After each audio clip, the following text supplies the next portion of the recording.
Hey guys, welcome to math blog. आज हम बात करेंगे एक ऐसे टॉपिक के ऊपर जिसके बारे में मुझसे बहुत सारे लोगों ने कहा। जी हाँ, हम बात करेंगे ट्रिग्नोमेट्रिक फंक्शंस के बारे में। तो इस वीडियो में हम पढ़ेंगे ट्रिग्नोमेट्रिक फंक्शंस क्या होती है, ट्रिग्नोमेट्रिक फंक्शंस में फंक्शंस की क्या इंपॉर्टेंस और क्या रोल है, और लास्ट में हम पढ़ेंगे कौन कौन से ट्रिग्नोमेट्रिक फंक्शंस होते हैं। So if you like the video, press the like button and subscribe the channel.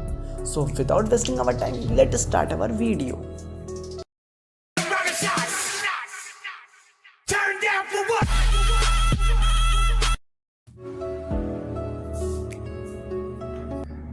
तो हम पढ़ेंगे ट्रिग्नोमेट्रिक फंक्शंस।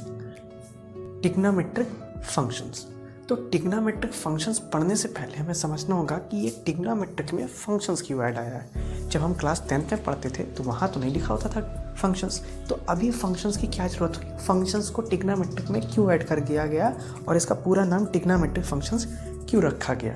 ठीक है, तो सबसे पहले हम पढ़ते हैं फंक्शंस। तो हम समझते हैं फंक्शंस की डिफिनीशंस क्या है, एक्चुअल मीनिंग क्या है। तो फंक्शन इज अ प्रोसेस और रिलेशंस बिटवीन वेरिएबल्स।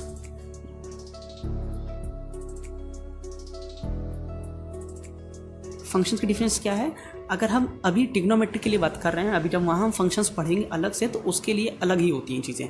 फंक्शंस की डिफिनीशन सेम रहेगी, जो ओवरऑल कंसेप्ट आता है वो सेम होता है, बट चीज़ें थोड़ी सी अलग हो जाती हैं, प्रेजेंट करने का तरीका अलग हो जाता है। तो फंक्शन क्या है, फंक्शन इज़ अ प्रोसेस और रिलेशंस बिटवीन वेरिएबल्स। लाइक अगर हम इसे थोड़ा सा हिंट करके समझना चाहें, like X and Y. X और वाई में जैसे हम रिलेशंस पढ़ते हैं उसी तरह यहाँ पर हम कह रहे हैं वो फंक्शन है। एग्जाम्पल अगर समझना है, एग्जाम्पल अगर हम ले तो एग्जाम्पल हो गया आपका 2x + 3 f ऑफ x।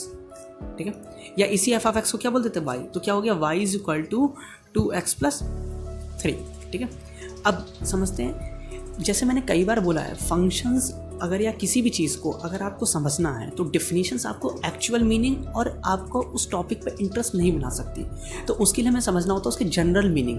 तो हम समझते हैं फंक्शंस की एक जनरल मीनिंग, या जिससे हम उसे रिलेट कर सकें। तो अगर हम रिलेट करें तो function is like machine. Function क्या है, एक मशीन की तरह है आपका। कैसे मशीन की तरह, उसके बारे में बात करते हैं।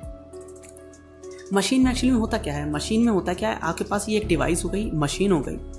ठीक है, इसमें आप कोई चीज़ इनपुट देते हो, कोई चीज़ इसमें डालते हो, इसके बदले में आपको क्या मिलता है, आउटपुट मिलता है। कोई वर्क जो भी आप काम करना चाह रहे हो वो मिलता है। तो क्या करते हो आप, इसमें करते हो क्या, आप इनपुट कुछ देते हो इसे, इसके बदले में आपको क्या देता है, वो आउटपुट देता है।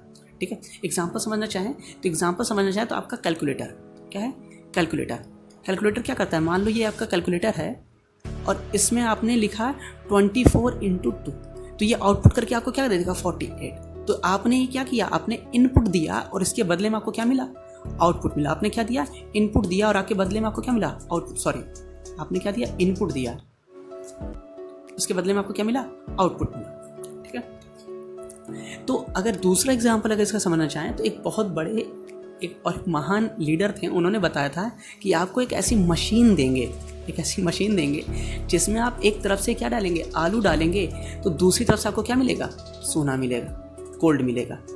Oh my God! Wow!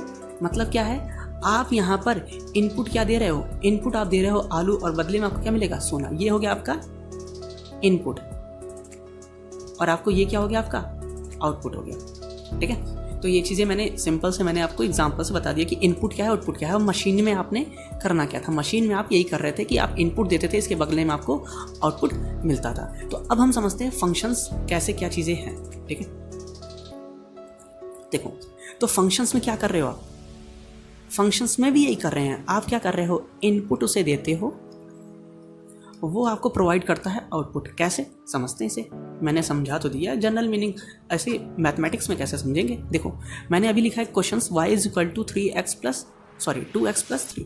अब अगर हम इसमें x की वैल्यू 1 रखेंगे, ये हो गया आपका इनपुट, x की वैल्यू 1 रखेंगे तो y = 2 × 1 + 3 = कितना आएगा, 5। y की वैल्यू कितनी आ गई, 5। ये हो गया आपकी आउटपुट। सिमिलरली अगर हम यहाँ पर हम x की वैल्यू 2 रख दें, x की वैल्यू 2 रख दें, तो y is equal to 2 into 2 plus 3 is equal to कितना आ जाएगा, यहाँ से आ जाएगा 7। तो y की वैल्यू कितनी है, x की वैल्यू 2 रखने पर y की वैल्यू कितनी मिल रही है 7। तो ये होगी आपकी इनपुट, ये होगी आउटपुट। मतलब आप समझिए यहाँ पर आप फंक्शंस में क्या करते हो, फंक्शंस में हम करते हैं बेसिकली हम कोई चीज़ इनपुट देते हैं, उसके बदले में हमें आपको आउटपुट मिलता है। वहाँ फंक्शंस नहीं बता रहा हूँ, वहाँ जो फंक्शंस बताने का तरीका लगता है, यहाँ पर हम सिर्फ ट्रिग्नोमेट्रिक को समझने के लिए बात कर रहे थे, ठीक है। तो ये हो गया। अब बात करते हैं ट्रिग्नोमेट्रिक फंक्शंस क्या है, ठीक है। अभी तक मैंने समझा फंक्शन क्या था, अब समझते हैं ट्रिग्नोमेट्रिक फंक्शंस क्या है। तो ट्रिग्नोमेट्रिक फंक्शंस की अगर बात करें तो बेसिकली ट्रिग्नोमेट्रिक क्या होता है, ट्रिग्नोमेट्रिक क्या होता है, एक रिलेशंस होता है। क्या होता है, रिलेशंस होता है। किस में होता है, between angle and side. Angle और साइड में क्या होता है, रिलेशंस होता है। एंगल और साइड का जो रिलेशंस होता है उसके बारे में बात करेंगे, वो आपको कहेगा ट्रिग्नोमेट्रिक। अब फिर से वही चीज़ है, अब आगे लिखा होता है फंक्शन, तो क्या मतलब है, एंगल और साइड का आप एक रिलेशंस बनाएंगे, उसके बदले में कुछ आपको आउटपुट मिलेगा, वो हो जाएगा आपका ट्रिग्नोमेट्रिक फंक्शंस। क्या हो जाएगा आपका ट्रिग्नोमेट्रिक फंक्शंस, ठीक।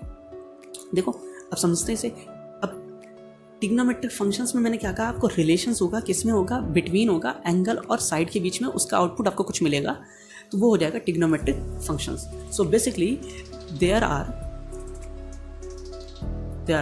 6 ट्रिग्नोमेट्रिक फंक्शंस। 6 ट्रिग्नोमेट्रिक फंक्शंस कितने होते हैं, 6। कौन कौन से होते हैं देखते हो उन्हें, sine theta, cos theta, tan theta,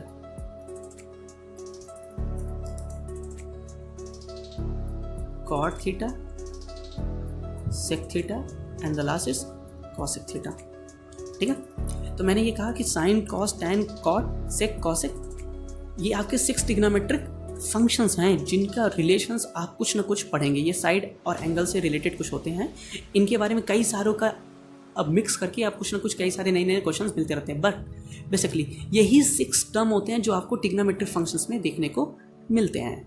तो अच्छा, अब एक बात समझ में नहीं आई कि साइन तो मैंने समझ लिया, थीटा क्या होता है।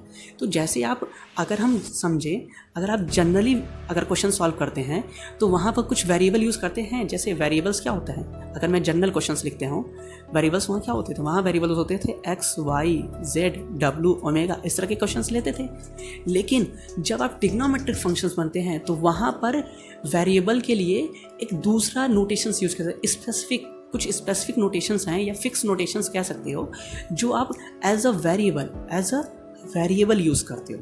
जैसे मैंने कहा, अगर मुझे लिखना होता 2y + 3, इसका मतलब क्या है, जो हमारा y है कोई रियल नंबर में से कोई वैल्यू हो सकती है, ठीक है। उसी तरह ट्रिग्नोमेट्रिक फंक्शंस में भी जो वेरिएबल्स होते हैं उनके लिए भी क्या होता है, कोई एंगल होता है। तो वो बेसिकली कितने तरीके के हैं उनके बारे में बात कर लेते हैं। तो बेसिकली 7-8 टाइप के नोटेशंस हैं जो हम वेरिएबल के लिए यूज़ करते हैं। उन सारी चीज़ को मैं बता देता हूँ आपको। पहला क्या है, थीटा। इसे क्या पढ़ते हैं, थीटा। अगला क्या है, इस तरह से, इसे बोलते हैं फाई। अगला क्या है, अल्फा। इसे क्या बोलते हैं, अल्फा।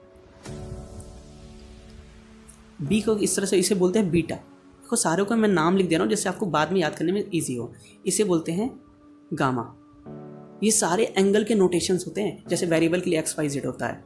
आगे अगर बात करें तो अल्फा, बीटा, गामा हो गया।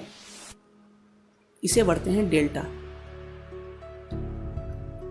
कई जगह डेल्टा इस तरह से भी लिखा होता है, लेकिन हम एंगल के लिए ये यूज़ करते हैं, ठीक है। इसे पढ़ते हैं शाई, ठीक है। तो बेसिकली ये कुछ टाइप के नोटेशन से, alpha, beta, gamma, phi, psi, theta, ठीक है। इस तरह से कई सारे नोटेशंस होते हैं जो आपको आगे एंगल के लिए यूज़ करते हैं। जैसे मुझे लिखना होगा साइन अल्फा या कॉस फाई, या हो सकता है कहीं आपने देखा होगा टैन बीटा। तो इस तरह से एंगल के लिए नोटेशंस होती हैं।